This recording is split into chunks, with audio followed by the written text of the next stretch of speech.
এখন আমি আপনাদের সাথে শেয়ার করছি কাঁচা আম ভর্তার দুর্দান্ত সুস্বাদু একটি রেসিপি।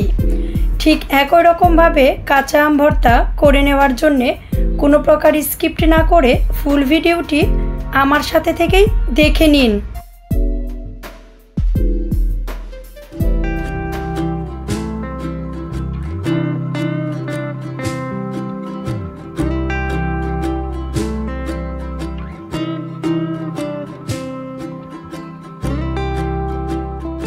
আম ভর্তার এই রেসিপিটা শেয়ার করার জন্যে বেশ অনেকগুলো আম আমি গাছ থেকে পেড়ে নিয়ে নিয়েছি, আর এই আমগুলো দিয়েই আম ভর্তার রেসিপিটা আমি শেয়ার করব। আমার সাথে থেকে দেখে নিন।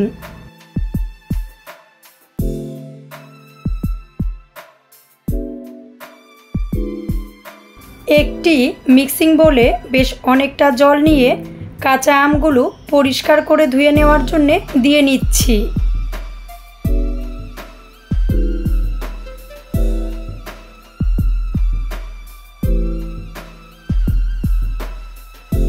বেশ অনেকটা জল নিয়ে আমগুলো পরিষ্কার করে ধুয়ে নিয়ে নিচ্ছি।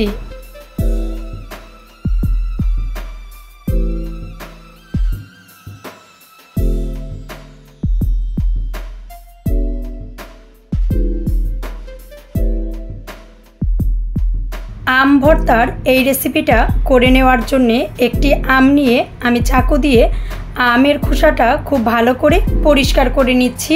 আপনি ইচ্ছা করলে দা দিয়েও এই কাজটা করে নিতে পারেন।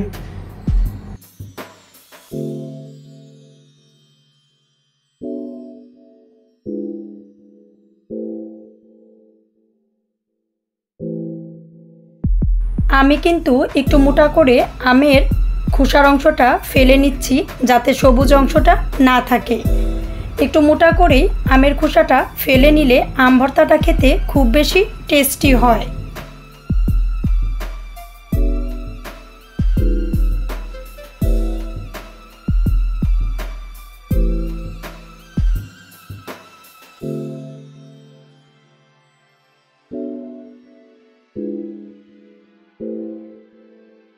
খোসাটা ছাড়িয়ে নেওয়ার পর চাকু দিয়েই আমগুলো ঠিক এরকমভাবে পাতলা পাতলা করে স্লাইড করে নিচ্ছি।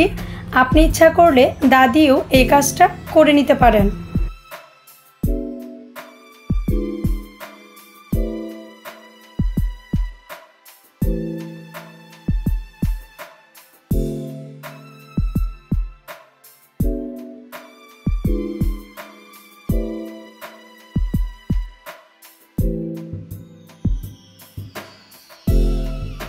আম ভর্তার এই রেসিপিটা সুস্বাদু করে নেওয়ার জন্যে কিছু আম আমি স্লাইড করে কেটে নিয়েছি, সাথে কিছু আম গ্রেটারে গ্রেট করে একদম ঝুরি করে নিয়েছি, সাথে কিছু আম চিকন করে লম্বাটে করে কেটে নিয়েছি।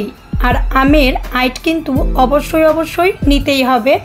আমের আইট না হলে কিন্তু আচারের মূল টেস্টটা পাওয়াই যায় না। এর জন্যে আমি 4টি আমের আইট নিয়েছি।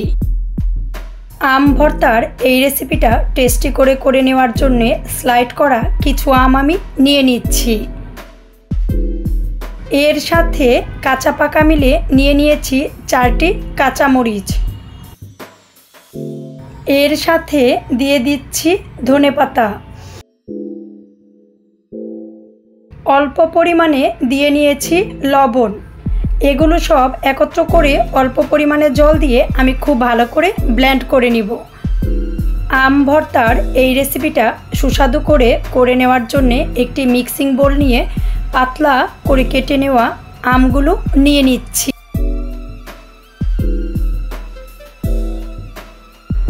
এর সাথে গ্রেট করে যে ঝুরি করে আমগুলো নিয়েছিলাম এগুলো নিয়ে নিচ্ছি। লম্বাটে চিকন করে আমগুলো যে নিয়েছিলাম এগুলো নিয়ে সাথে আমের আইটগুলো নিয়ে নিচ্ছি। এগুলো দিয়েই দুর্দান্ত সুস্বাদু করে আচারটা এখন আমি শেয়ার করব।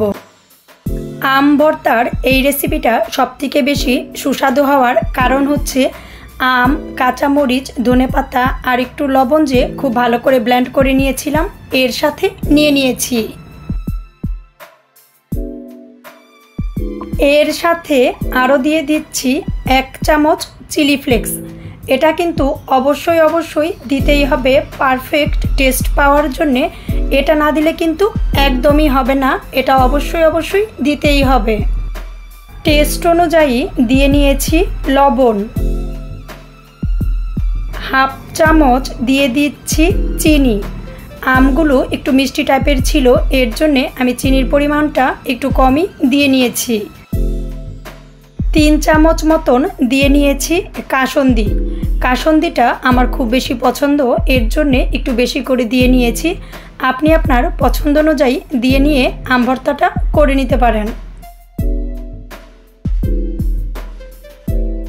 যেহেতু এখানে শুকনা মরিচ, কাঁচা মরিচ 2 টাইপেরই মরিচ কিন্তু আমি দিয়ে নিয়েছি, 2টি কাঁটা চামচ দিয়ে খুব ভালো করে একটু সময় নিয়ে মিশিয়ে নিচ্ছি। হাত দিয়ে না মিশালেই ভালো, নয়তোবা হ্যান্ড গ্লোভস পরে নিলে হাতে মিশিয়ে নিতে পারেন, হাতে জ্বালা করতে পারে।